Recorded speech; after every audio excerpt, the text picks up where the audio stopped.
Welcome, Chosen X. You awaken between breaths, in the thin place where memory meets intention. The air here is not ordinary air. It is layered with the residue of decisions and the quiet tally of things left undone. You do not arrive with a clean ledger. Your palms carry fine lines of past encounters that burned and taught small fossilized lessons beneath the skin. You feel the tug of something vast and patient, a rhythm that has watched the slow folding of events and now leans closer to you. Around you, a liminal horizon trembles like water seen from a distance. Shapes that almost name themselves glide at the edge of perception. They are not threats. They are invitations to notice the architecture of your own attention. Each step you take resounds in a corridor of listening. The corridor remembers the weight of each footfall and returns its song altered by what you carried at the time. In this space your history hums like a chord struck in another room. The notes are familiar without being literal. You are invited to trace them but not to rest on them. Your wounds are signposts, not prisons. They map the routes that brought you here, and they also point toward what remains to be learned. Even as the past offers explanation, it refuses to be a script that dictates who you must become. A companion appears, not by sudden arrival but by the easing of a shadow into a companionable contour. This presence does not tell you what to feel. Instead, it calibrates the truth you already know and offers a quiet mirror. When you look into that reflection, you see a person stitched from survival and curiosity, a silhouette that holds both ache and an unexpected reserve of tenderness. You notice that the eyes in that reflection are not unfamiliar. They know the grammar of your hesitation. You are given a small task that seems almost ceremonial. It is not heroic in spectacle, but it is precise.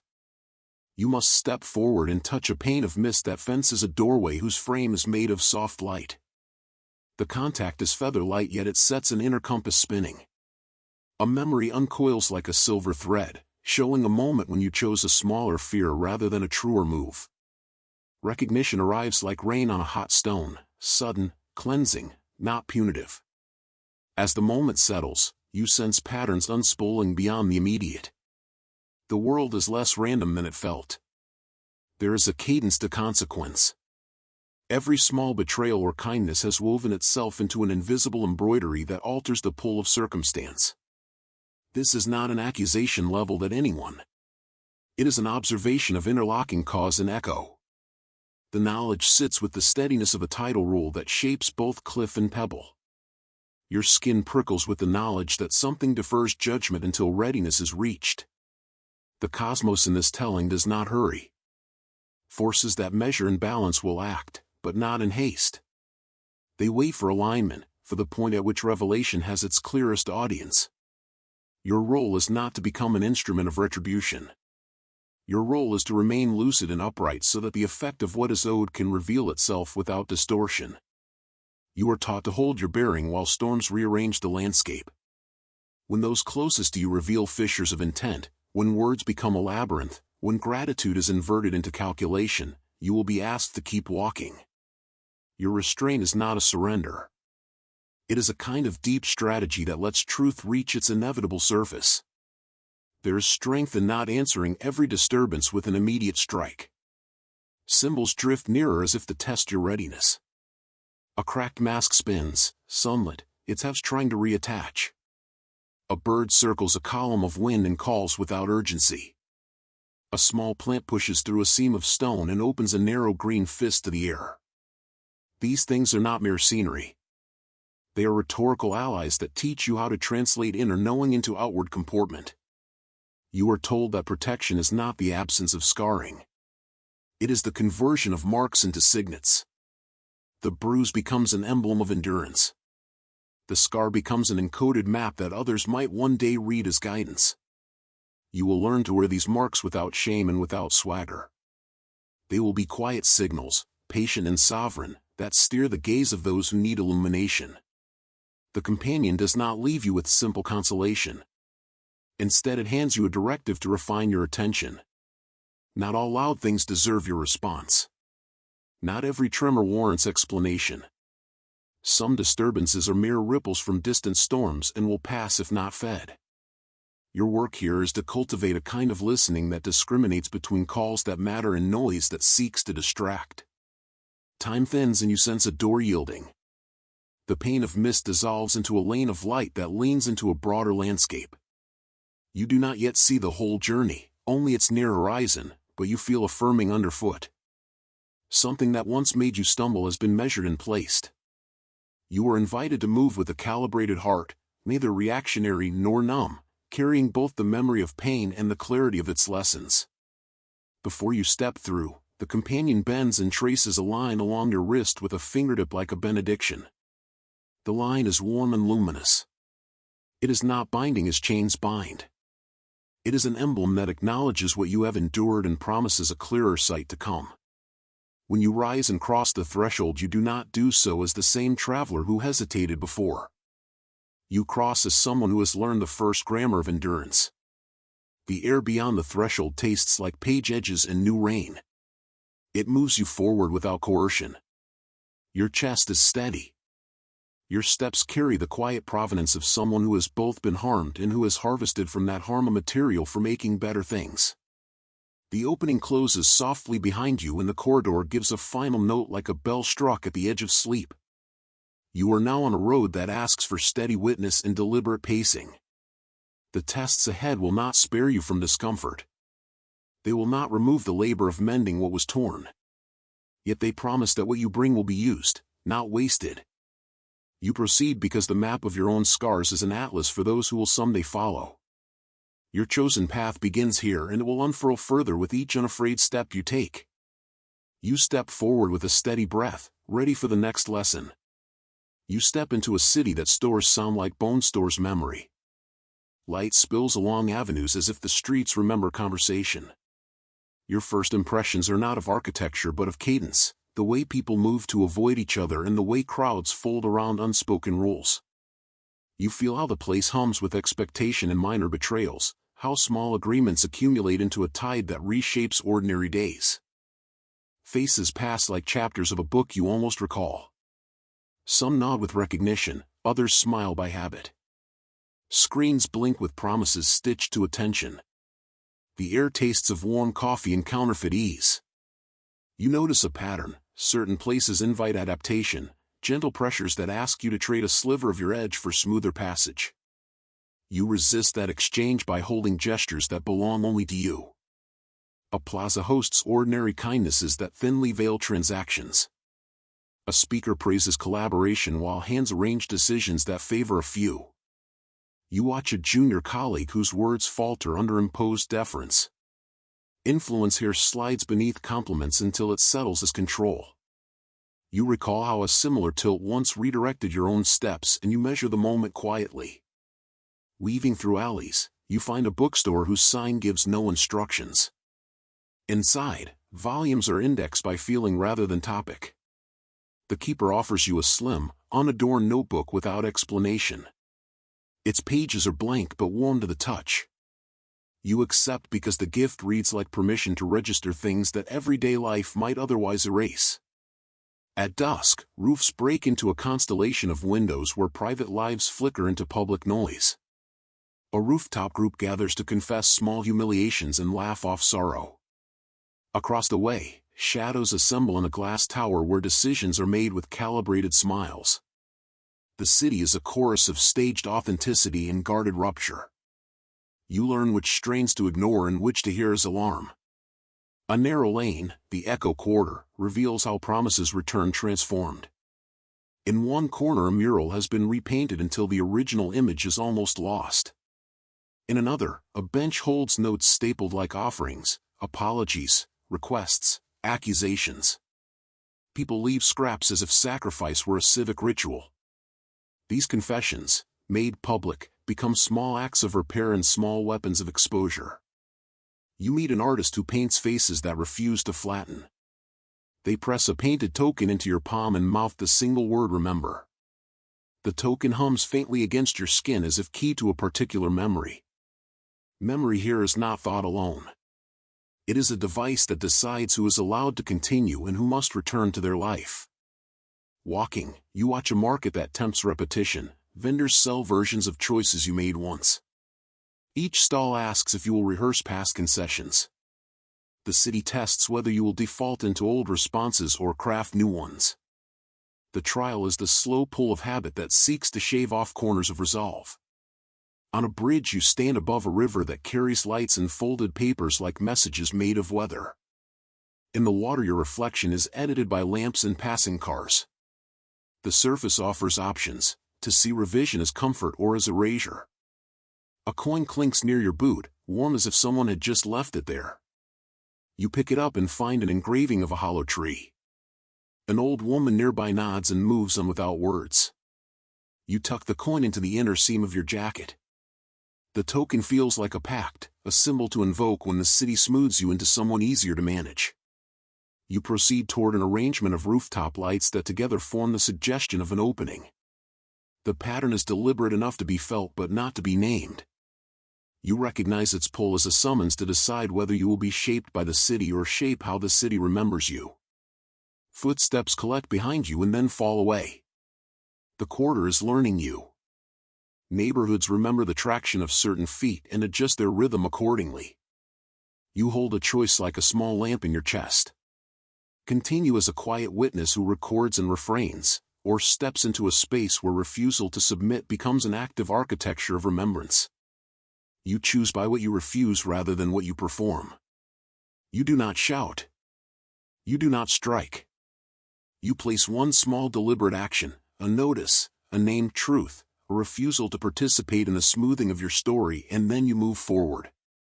The city reacts, a pulse of nearby conversations, a hesitation at a cafe window, or recalibration in the passing bodies. By the time you reach the edge of the quarter, the pattern of lights opens into stairs rising toward a rooftop where voices meet. There, above ordinary compliance, you will find the next threshold. The city has offered its mirror. You have looked and chosen.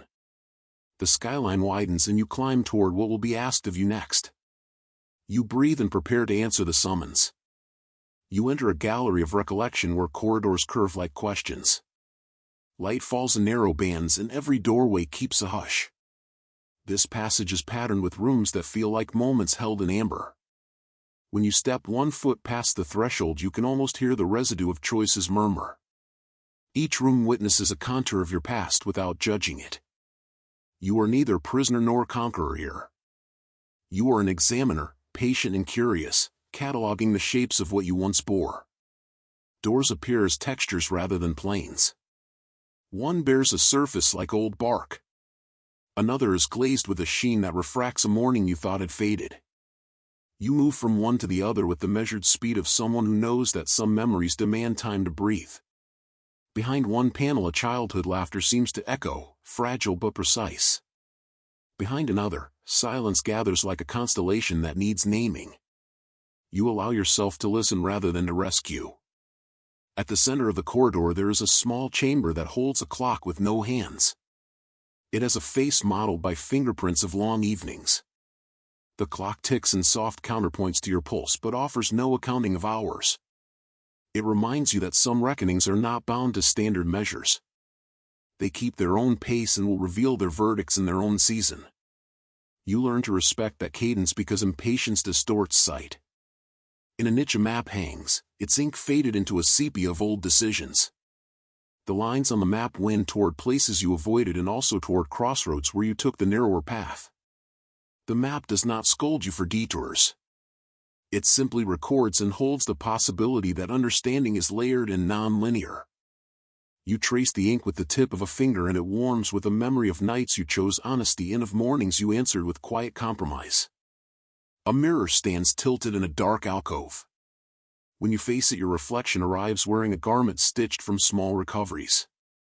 The fabric is neither ostentatious nor empty. It keeps seams where mending happened in secret. Looking at this version of yourself you recognize how endurance has become a kind of craftsmanship. Friction and repair have refined you into someone who knows how to hold fracture without disintegrating. Occasionally a corridor window frames a scene that looks like some other life. You smell the bread from a kitchen you do not recall cooking. You hear a voice enunciate an apology that seems destined for someone else. These glimpses are not illusions to bewilder you.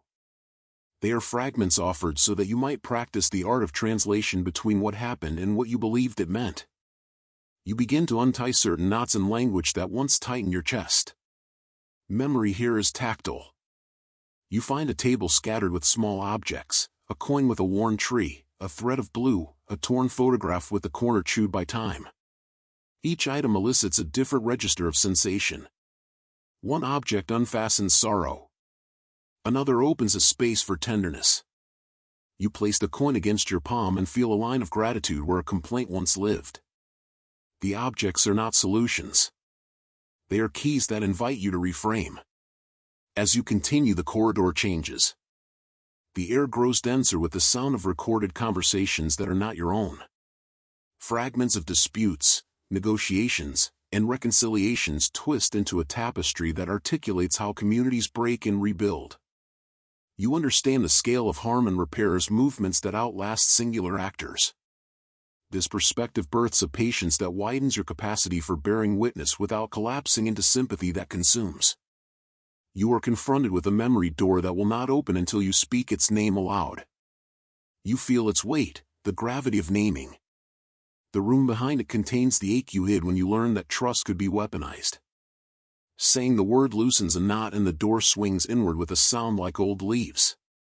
Inside you meet a scene where a promise was reworded into leverage. You feel again the heat of that moment, but now you can place a companionable distance between the event and yourself. In that space, forgiveness is not demanded. Instead, you are offered a bench and a cup of water. The gesture is simple and it disarms the instinct to combust. Healing here is composed of small mercies rather than sweeping absolutions. You sip and let the water cool the sharp edges of anger. You rearrange the shards so they no longer cut your path. It is laborious and slow, but labor that steadies rather than erases. A passageway folds into a chamber hung with portraits whose subjects are half-finished. Faces emerge in brush strokes that blur at the edges. Their incompleteness is a reminder that identities are works that remain open. You realize that the people who wronged you are also portraits in process. This notion does not excuse harm. It offers a framework in which you can hold firmness without fueling endless bitterness. A sudden wind moves through the corridor carrying a scent of rain and metal. It brings a whisper that says you are entitled to set boundaries. The whisper teaches that limits are not walls built to punish but calibrated lines that mark where care should be recommenced and where it must cease. You take notes on an invisible ledger and commit to gestures that will conserve your energy and enlarge your capacity to give when it matters. Near the end of the corridor you find a small chapel of quiet. It is simple in construction. A single beam of filtered light crosses a bench, and on that bench lies a ribbon. The ribbon is embroidered with words you did not expect to read. They are not proclamations of triumph. They are instructions for practice: observe, recall, choose, repair. You accept the list as vows to be enacted in small sequences. Each vow feels like a compass point. You stand then at a final threshold that is both an end and an invitation. The corridor has taught you modes of naming, tending, and boundary setting. You understand that memories are not traps but materials. They can anchor and they can free depending on how you handle them. You step across into a darker atmosphere that hums with more complex questions. Beyond this next door, your choices will matter not only for your own path but for the patterns that will arrive after you. Let small mercies steady you. You arrive where the day hesitates and the horizon has been split open like an old ledger. Shards of color arrange themselves into reluctant languages of sky, each hue tuning a part of you that had kept waiting. The ground beneath is a patchwork of mended promises and raw gaps. Wind carries the low murmur of explanations and the thin shiver of excuses. Between these currents a steadier measure listens. A ridge holds you above both the city and a rough plain. Rivers of consequence braid below, their courses etched by choices made in rooms you will never see. Far off, a pillar of light gathers weight where many small decisions have pooled. The sight asks you to consider how your own acts contribute to such accumulations. Your companion meets you there, clearer in outline, less shadow and more instruction. It speaks without flourish, offering a rule you already recognize: strength without care becomes a blunt force, Mercy without discernment betrays those who depend on truth. You feel the cadence of those words settle into your bones. Images appear like open windows. A laugh frozen too early reveals the emptiness under confidence. A circle of hands that once joined in advantage loosens until the scaffolding collapses. These scenes are not feasts of ruin but demonstrations of consequence in plain arithmetic. Someone you trusted steps close with a practiced apology. The fabric of their smile rides thin ripples of rehearsal. You have learned to read those small motions. Your response is not immediate fury but a boundary set with exactness. The person tests the limit and finds their old levers useless. Your refusal to be reshaped by old scripts changes the local law of action. Where you hold firm, the fracture lines soften. Light that had broken into jagged rays begins to stitch into bands that suggest mending. Memory remains, it does not disappear. Yet the steadiness of your stance alters how the terrain will behave for others who follow this path. This stance requires new skill. You must translate private clarity into public forms that do not mimic the coercion you oppose. Authority here is earned by restraint and by precise generosity. A small calibrated phrase can redirect a crowd and spare a gathering from chaos. Symbols teach you the craft. A bell cracked but clear rings with intentional strikes. Hands scoop soil and plant green. A window refracts accusation into harmless dust. These images show how injury can become guidance without turning you into the cause of harm. An altar rests on the ridge, harboring objects that mark past harms and partial repairs. You place one thing there, an act both vulnerable and deliberate. This is not the absolution of another. It is your decision about what you will carry forward and what you will set down. Night falls differently here. Darkness is a measured shadow where lanterns mark lessons learned. Walking this path trains an ethic of toughness leavened by tenderness. With practice you are less surprised by duplicity and more present for those who need a steady hand. Words are tools. Naming a pattern with clear language can neutralize manipulation. Naming is not a spell of punishment.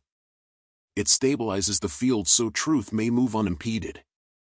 Your precise language acts like a net that catches evasions. At the ridge edge the sky opens like a mouth shaping a new phrase. The companion places in your palm a small compass without markings. It will not point to triumph. It will tune you toward durable direction and patient attention. The lesson here is that collapse and repair are parts of one economy. You do not deny the wound. You do not pretend the sting was never there. Instead you learn to craft structures from the raw material of harm that shelter others. This requires artistry, exactness, and a humility that knows repair is communal work. As you descend the ridge the companion's last word arrives soft as weather: steward what you have learned and resist turning recovery into spectacle. Let steadiness be your instrument.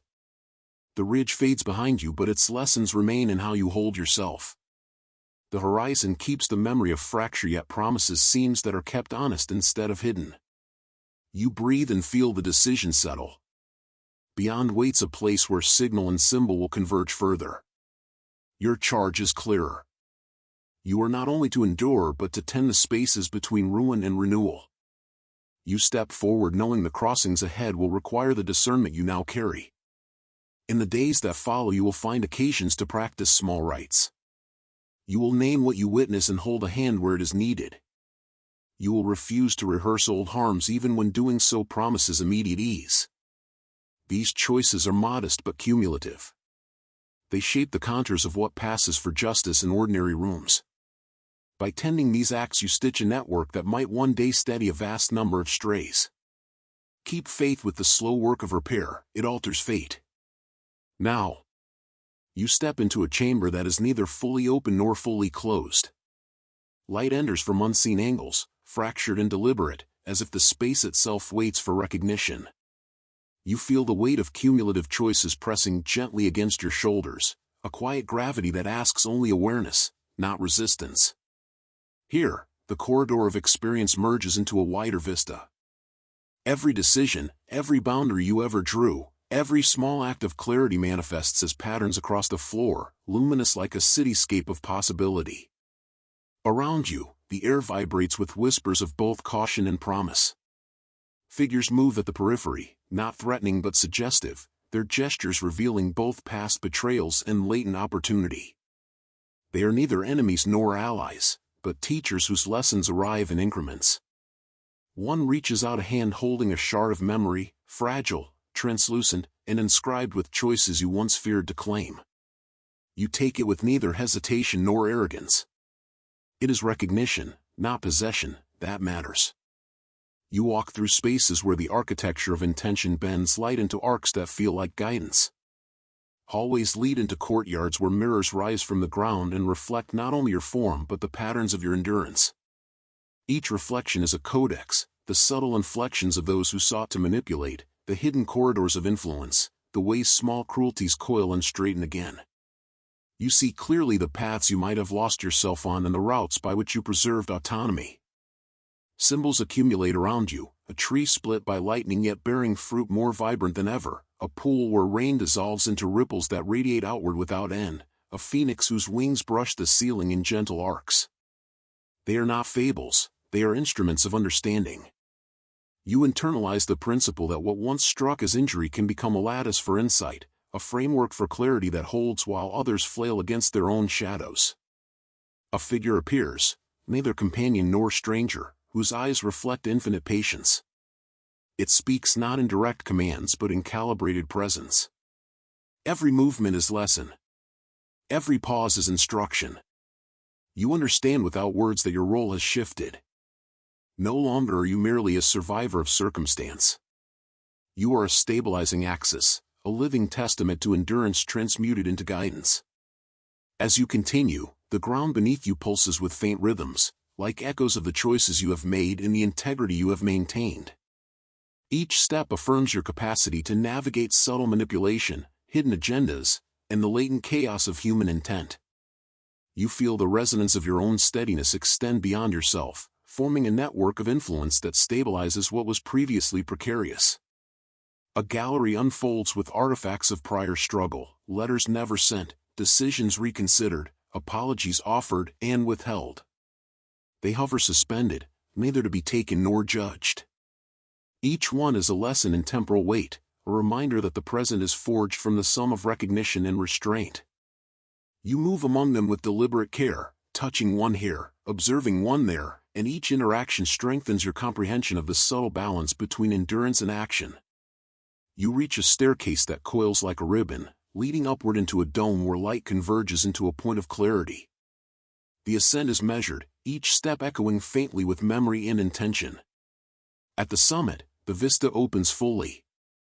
You see the network of streets, courtyards, and corridors you have passed, now illuminated with lines of cause and effect that reveal the invisible architecture of consequence. The city, the chambers, the corridors all are harmonized into a living diagram of observation and choice. Here, the companion's voice returns, insistent yet gentle. It reminds you that the culmination of awareness is not isolation. You are called not only to maintain your vigilance but to participate in the weaving of guidance for others. The scars you carry, once sources of private narrative, now radiate as lanterns for those navigating shadows. Each mark, each memory, each encounter of discernment is a note of illumination. Those who stumble in darkness will see the constellations you bear and understand that resilience is both possible and practical. You notice a door at the center of the dome, framed in subtle energy that hums with invitation. It is unlike any previous threshold. Here lies the continuation of revelation, the unfolding of truth too vast for these chambers alone. The door does not demand force. It responds to attention. You step toward it and feel a convergence of past lessons, memories transmuted into understanding, and the unspoken responsibility to carry insight forward. This is not an ordinary passage. Beyond this portal, a special medium awaits, a video that contains the next chapter of awareness, a convergence of voice, vision, and symbol. Every detail within it is calibrated to extend what you have learned, to deepen comprehension in ways that cannot be conveyed through still text. The medium becomes the conduit through which the alchemy of your journey, observation, endurance, discernment resonates outward. Watching is not passive, It is the active alignment with forces that have already conspired to teach, to heal, and to illuminate. You are guided to engage actively. By subscribing and enabling notifications, you tether yourself to the unfolding sequence of revelation. Each subsequent fragment arrives in real time, ensuring continuity and deepening resonance. The choice to remain present is itself an act of participation, a commitment to extend your light and to witness the luminous architecture of consequence and guidance as it unfolds. You realize that your attention is both instrument and shield, that participation amplifies insight, and that the sacred trajectory of learning and influence continues here. As your gaze fixes on the portal, you feel the familiar tension of anticipation transformed into clarity. The video promises not distraction, not entertainment, but a deepening of the journey. Your presence there completes the cycle initiated when you first entered these chambers. The legacy you have been cultivating, the resilience, the discernment, the capacity to translate suffering into guidance awaits its next form. Step through now, and the work continues with light that is precise, relentless, and luminous. You are both witness and participant in this unfolding narrative, where each click of attention is a mark upon the canvas of destiny.